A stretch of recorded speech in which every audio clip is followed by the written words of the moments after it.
So I finally got around to making this cute, cozy gift idea.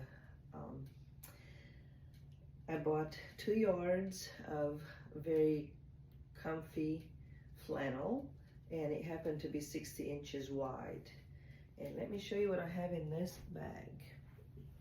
I think it's a great idea. For yourself, for a gift. The first thing I made was a cape, because when I sit here with my coffee and my book, sometimes my shoulders get cold. And I used bias tape to go around the neck, but you can fold it and hem it. You can use this fabric to do it.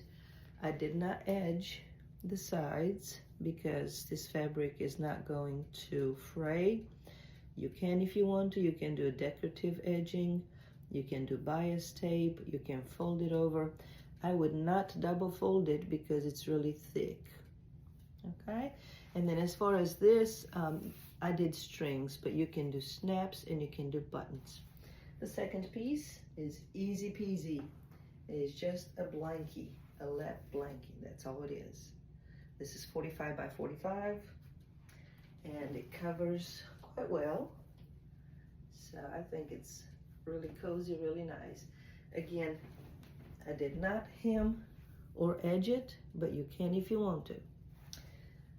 And the last thing that I made was the bag. The bag was basically the side.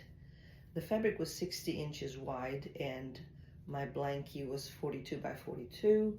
So whatever was left to the side, the remaining 15, 17 inches, I made this bag. You can make it a square, a rectangle, whatever you want to do. I zigzag or overcast the inside seam because this is really bulky. You don't want to double fold and triple fold. Triple fold, you would never do triple fold. Why would you do that? And then you have a box corner, and then you have a really deep hem.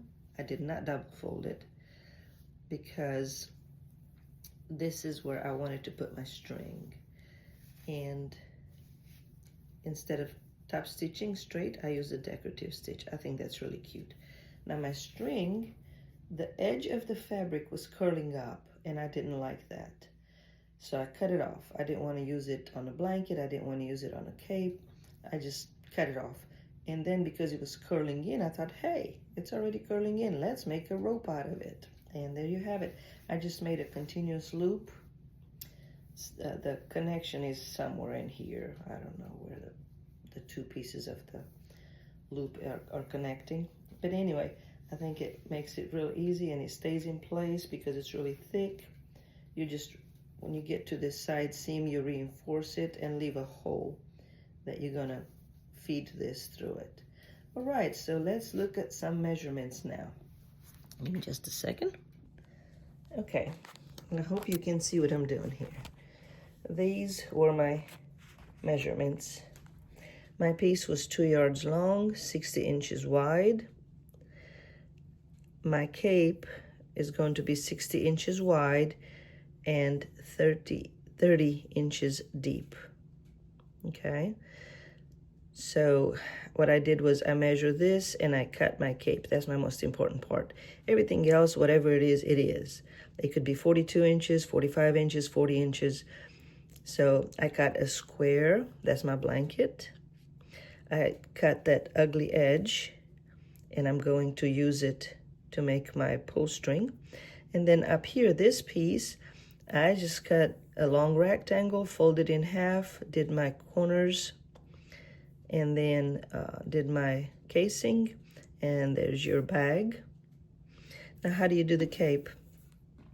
For the cape over here, we said it was 60 by 30. So when you fold it in half, it's going to be 30 by 30. For the neck hole, I did 2.5 by 2.5. If you are doing this for a child, it's probably going to be smaller. If you're doing for a larger adult, it's probably going to be bigger. This is a fold. See right there? We're folding that. This is a fold. So if you have a really tall person you're making this for, you don't have to do an exact square. You can do a rectangle by 2.5 yards, for example, and then come out like this and make it longer down their backs. You're not going to be able to make it longer down their arm because that's the width of your fabric. That's as much as you're going to get. And one last thing, you can round the corner if you want to, or you can leave it square. So this is my easy cozy gift idea. I hope you're going to make something, and I want to see your pictures. Keep sewing.